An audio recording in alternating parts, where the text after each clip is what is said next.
Amigas e amigos, essa é talvez a fala que eu jamais imaginei ter um dia que fazer. Mas a vida nos ensina que nem sempre fazemos o que gostaríamos. Precisamos fazer aquilo que deve ser feito. É por isso que, em respeito a cada um de vocês, em respeito à minha família, em respeito à minha história, é que venho fazer esses esclarecimentos. Amigas, recentemente, conforme divulgado pela imprensa,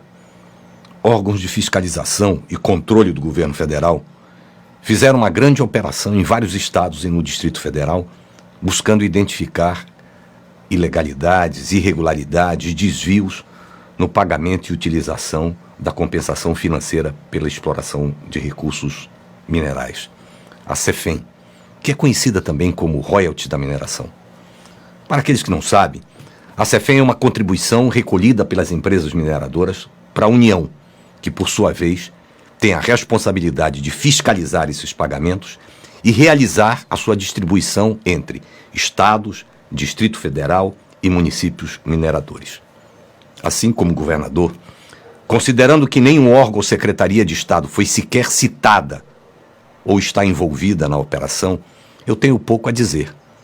a não ser desejar que a mesma, além de esclarecer sobre o uso dos recursos, contribua para mostrar a necessidade de revisão da legislação da CEFEM, a qual eu sempre achei insuficiente e injusta, sobretudo com os estados mineradores. Mas, por outro lado, como pai,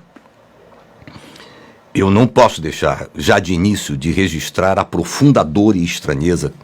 que me causou ver o nome do meu filho, cuja história não sugere ou registra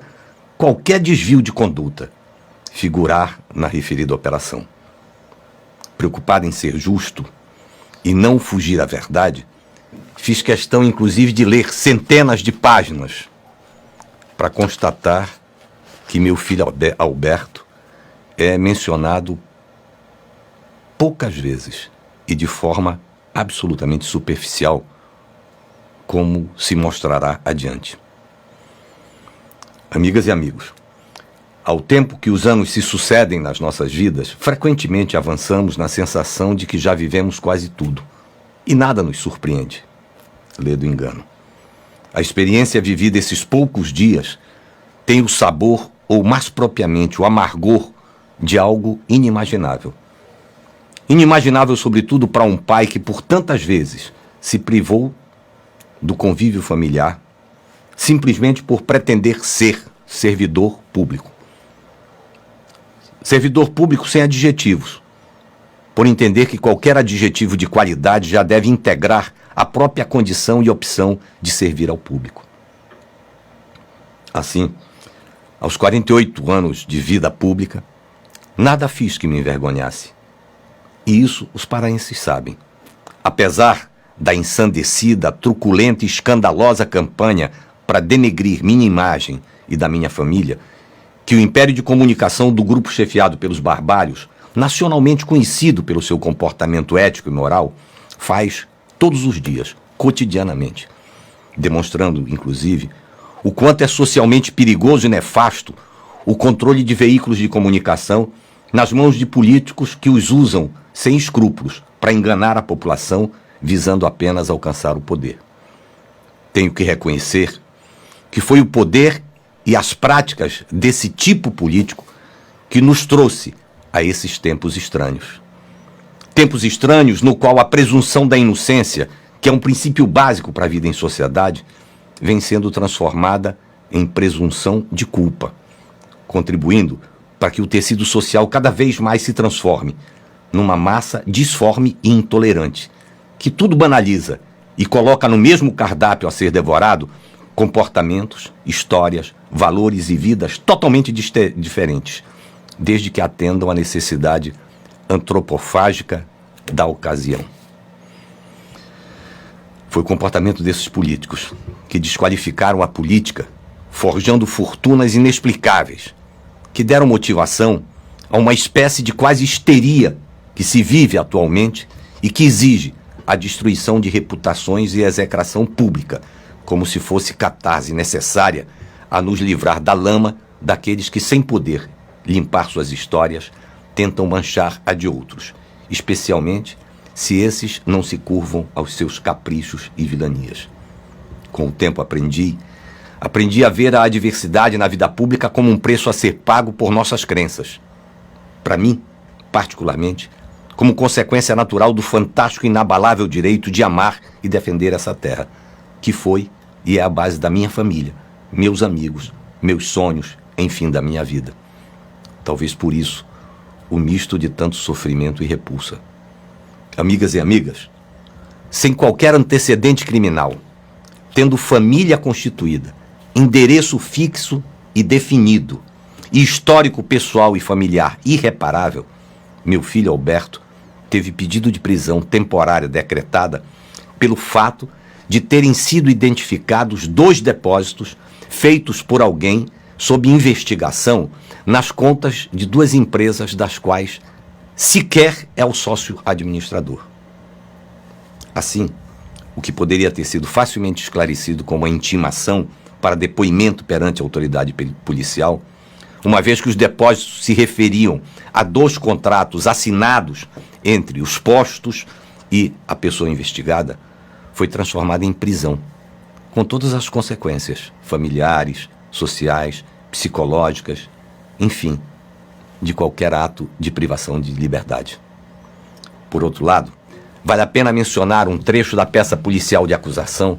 a qual só tivemos acesso após a prisão, que diz textualmente, em que pese a inexistência de elementos aptos a indicar, nesse momento, qualquer tipo de participação de Alberto Jatene nas fraudes perpetradas em desfavor do município de Paraupeba, fato inconteste é que 2 de suas empresas receberam transferências de recursos de origem ilícita. Como se um comerciante pudesse saber a origem dos recursos de todas as pessoas com quem transaciona. A rigor, tal afirmação só confirma que, lamentavelmente, as autoridades sustentaram uma prisão, ainda que temporária, num quadro de absoluta insegurança e dúvida quanto a qualquer tipo de participação ou prática de um ato ilícito. O que, além de sinal dos tempos, é no mínimo temerário em qualquer sociedade moderna e democrática. Amigas e amigos, entretanto, mesmo nesse imenso turbilhão, devo admitir que, sangrando e sabendo quanta dor e prejuízo irreparável pode decorrer de um procedimento desse tipo em qualquer ação pública, por princípios morais e éticos, por desejo de uma sociedade melhor, nesse momento que o país agoniza na busca de encontrar novo caminho, entendo que devamos, todos, apoiar iniciativas que contribuam para a abolição da podridão que, felizmente, se não alcançou todas as pessoas, parece ter encontrado abrigo em todos os poderes, todas as esferas de governo, todas as instituições públicas e privadas. Mesmo preocupado com medidas e atitudes que possam colocar sob o risco o necessário combate à corrupção, devo concordar que acertos e erros se mesclarão nas buscas da saída da profunda noite que se abateu no nosso país,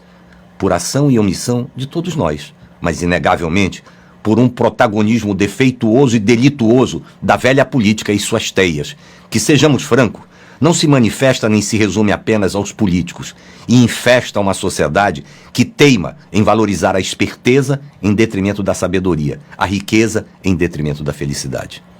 Em meu nome pessoal e de toda a família, agradeço as incontáveis manifestações de solidariedade. Aos que nos conhecem, nada a acrescentar. Aos demais, apenas o renovar do compromisso de continuar a luta por uma sociedade mais justa, fraterna e feliz, desejando a todos engajados nessa luta sabedoria, equilíbrio, maturidade, para que não permitamos que muitas vezes a urgência e o desejo de fazer acabe prejudicando e nos afastando do objetivo de contribuir para um Brasil menos desigual, no qual direitos e deveres sejam faces da mesma moeda e a confiança seja um princípio civilizatório. Amigas e amigos, muito obrigado.